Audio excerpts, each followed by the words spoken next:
The history of international migration of Japanese people began with the Meiji Restoration in 1868, which marked the dawn of an era of modernization. In 1893, the World's Parliament of Religions was held in Chicago, Illinois, where Manshi Kiyozawa's The Skeleton of a Philosophy of Religion was introduced. In 1897, at the request of Paul Karras, one of the speakers of the parliament, Daisetsu Taro Suzuki began working with him to introduce Asian religious and philosophical thoughts to the West. Meanwhile, the massive labor immigration from Japan to the continental United States began in the 1880s.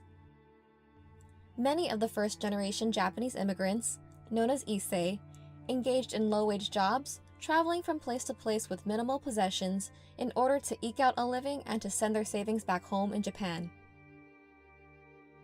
The number of Japanese immigrants who owned and managed farms dramatically expanded, and they became the driving force in the development of agriculture in California. In the meantime, so-called Japantowns, the communities of Japanese immigrants, gradually emerged in major cities and in areas near farmlands. In the process, Buddhist temples, Christian churches, and other communal organizations were established in Japantowns. Those organizations played an indispensable role in supporting the lives of immigrants in the face of the anti-Japanese sentiment rising in the country. In 1899, the Jodo Shinshu Honganji-ha, or Nishi Honganji, headquarters in Kyoto, sent two ministers, Reverends Shue Sonoda and Kakurio Nishijima, to San Francisco to establish their Buddhist temple there. This marked the beginning of the official propagation efforts of the Nishi Honganji in mainland America. The population of Japanese immigrants in Los Angeles was also rapidly increasing. There was a growing need for Buddhist services such as funerals and memorial services, and for spiritual guidance for the immigrants. In 1904, Reverend Junjo Izumida, a Japanese Buddhist priest, established a Buddhist organization named Rafu Bukkyo Kai in the present-day downtown area. Although the Rafu Bukkyo Kai was originally started as a non-sectarian organization, they became an official Higashi Honganji temple in 1919. This became the beginning of the Higashi Honganji's official propagation in the mainland United States. In 1921, the Rafu Bukkyo Kai was renamed the Higashi Honganji Los Angeles Betsuin, and Reverend Izumida was appointed as Rinban in 1922. In 1926, a Buddhist group in Berkeley, California, began as an official Higashi Honganji center. The organization changed its name several times and was incorporated as a religious organization by the name of the Berkeley Higashi Honganji in 1955. The dramatic increase in the number of Japanese immigrants around the turn of the century aroused concerns amongst Americans on the West Coast, which eventually turned to open animosity against them. In 1939, World War II broke out. Following the Japanese forces' attack on Pearl Harbor in 1941, the United States declared war against Japan. More than 1,000 Japanese community leaders, including Buddhist priests and temple lay leaders in Hawaii and on the West Coast, were arrested by the FBI because of their ancestral ties to Japan.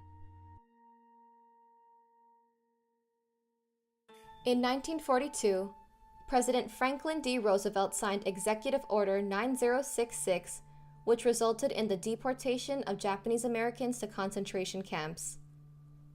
The War Relocation Authority, WRA, was established by the President, and the agency opened 10 concentration camps in desolate lands with extremely severe climates in 7 states.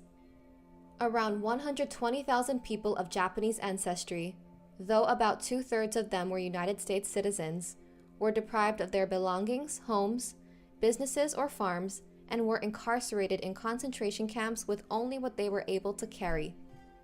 The Higashi Honganji Los Angeles Betsuin, located then in the Boyle Heights area, as well as other Buddhist temples and churches, provided spaces to store personal belongings for the community members before evacuation. In order to meet their spiritual needs, the internees built Buddhist temples and Christian churches by themselves using leftover lumber at various concentration camps.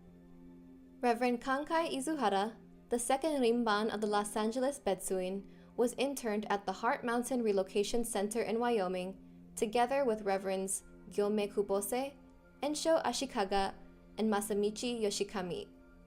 Reverend Kubose later founded the Buddhist Temple of Chicago, a non-sectarian temple in Chicago but an affiliate of the Shinshu Otaniha.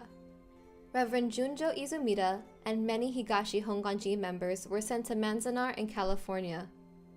Even though they were held captive in the barbed wire fence camps, the temple members managed to raise funds to keep the temples out of foreclosure. In 1952, the United States Congress enacted the Immigration and Nationality Act, which abolished most of the racial restrictions on immigration and naturalization in this country. Also, the Civil Liberties Act enacted in 1988 acknowledged the injustice of the internment and granted reparations to surviving internees. The Los Angeles Betsuin and the Berkeley Temple served as hostels for the returning internees. The temple members of the Issei generation, especially Fujinkai members, worked together to provide meals and other necessary services to those who stayed at the temples.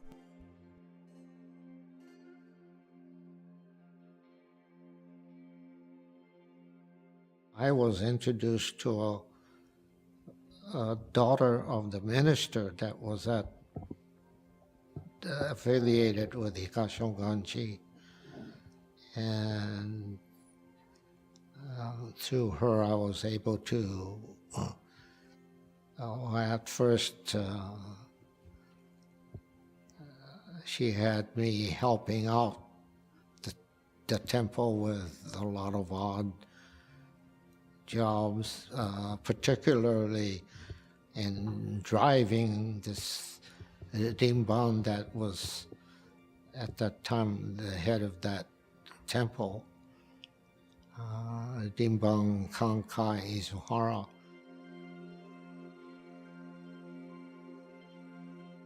We just so happened to rent a house near the old temple on Mott Street, First and Mott, and my wife wanted the kids to have a little education in religion and whatnot, and I was hard working day and night at that time, and that's how I got to the Higashi, because that was the Higashi Honganji that was there. During the 1950s and 60s, the Issei members, many of whom were reaching retirement age, played a prominent role in expanding the temple activities. Even after the Nisei took on leadership roles in the temple, the Issei members were still very active and dedicated to the temple. For example, when the Los Angeles Betsuin moved from Boyle Heights to the present site in Little Tokyo in 1976, the planning of the construction and fundraising were spearheaded by the Issei leaders with support from the Nisei members.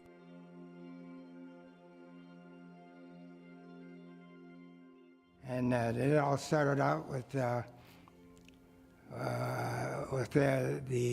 Rimban at that time. The Rimban today, Reverend Ito's father was the in charge of it, and he come up to me and he says, we're short-handed. He says, could you help out in the Sunday school? And I said, no. I said, he kept nagging at me, and he finally got me to get into the Sunday school program. And then he told me, he said, all you have to do is go in and take these small kids and read them some kind of a story.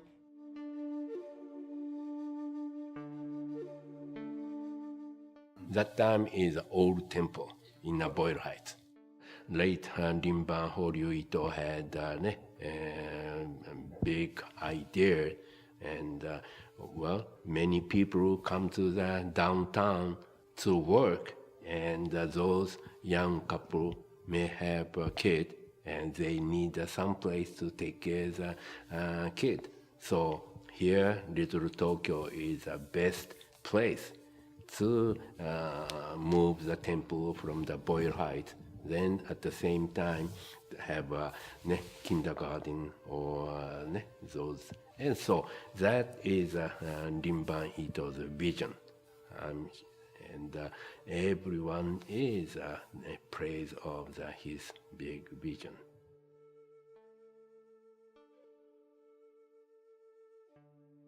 Even though if it's a short time, I still come and see my fellow singers.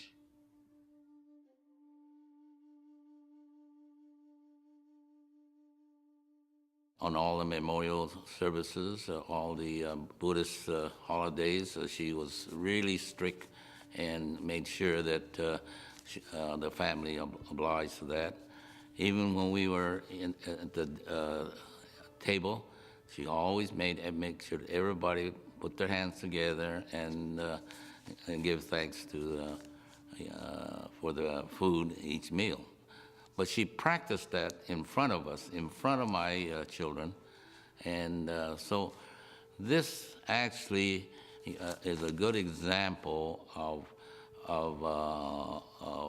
a teaching in practice rather than reading and talking about it, you see.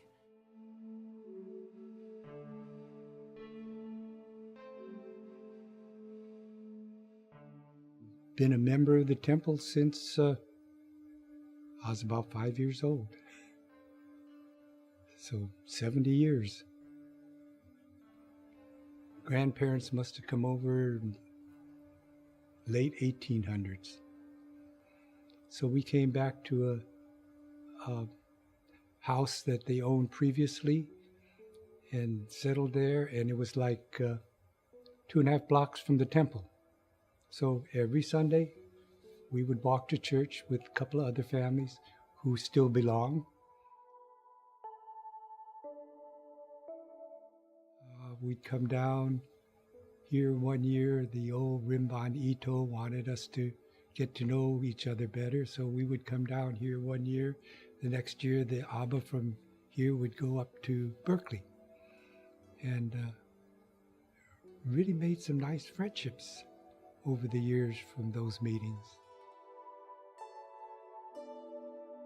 Buddhism is just a part of my life. I don't really think about it. It's I follow the teachings. I understand whatever's going to happen is going to happen. Nothing's permanent. Roll with the punches. I think I don't get too excited about things that don't work out the way I feel they should work out, or I want them to work out, but I think I have a good outlook on what will happen in the future. In 1959, the West Covina Higashi Honganji was started as a Dharma school for children of families in the San Gabriel area. It became an independent Buddhist temple in 1990. With its active youth programs and devoted adult membership, the temple has continued its growth as a Sangha and now has an ethnically and culturally diverse membership. In 1973, the Newport Beach Higashi Honganji was started as a Dharma gathering group in Costa Mesa. The original members were Shin Issei, or post-war immigrants from Japan, who primarily came to the United States as laborers in the farming industry.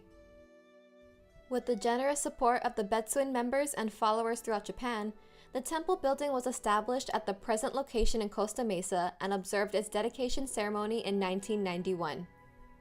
Our Higashi Honganji temples are now headed toward a new era, facing challenges to share the teaching and tradition with everyone beyond linguistic and cultural boundaries, and to build a truly universal Sangha. Today, it is even more important for us to go back to the essence of Shinran Shonin's teachings, which always awakens us to the fact that we are unenlightened beings. This is truly a common ground for all people. We are reminded of our predecessors' dedication to pass down the teaching of the Nembutsu to us, in spite of the tremendous hardships and suffering they had to endure, especially during the first half of the 20th century. If it were not for them, we would not be able to walk the path of the Nembutsu together with our fellow Sangha members.